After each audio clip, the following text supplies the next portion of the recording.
ఒక international speaker day 1 వాళ్ళు కూడా భయపడే ఉంటారు స్టేజ్ మీద. అవునా? మనం ఇప్పుడు ఒక కాన్ఫరెన్స్ రూమ్ లో ఉన్నాం, మనకి మాట్లాడే అవకాశం వచ్చింది, కానీ మనకి భయం. మాట్లాడాలంటే ఎవరు ఏమనుకుంటారా అని భయం, మనం అందరిలాగా మనం మాట్లాడలేము అనే ఒక భయం.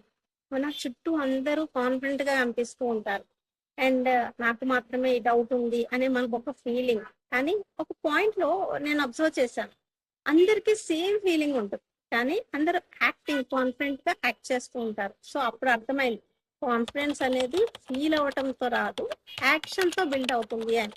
సో మనం యాక్షన్ తీసుకోవడం స్టార్ట్ చేసినప్పటి నుంచి మనలో కాన్ఫిడెన్స్ అనేది స్టార్ట్ అవుతూ ఉంటుంది. సో మీరు రెడీ అయ్యాక స్టార్ట్ అవుదామని వెయిట్ చేయకండి, స్టార్ట్ చేశాక ఆటోమేటిక్ గా రెడీ అవుతారు. అండ్ ఇంపోస్టర్ సిండ్రోమ్ అంటే అదొక వీక్నెస్ కాదు, అది గ్రోత్ కి సైన్. సో మీరు న్యూ లెవెల్లో ఉన్నారనే ఒక సిగ్నల్. కాబట్టి అక్కడే ఉండండి, రన్ అవ్వకండి, కాంపిటెన్స్ బిల్డ్ చేయండి. Build unshakeable confidence with right systems. Okay, so me growth level next level కి మనం తీసుకెళ్దాం. Thank you.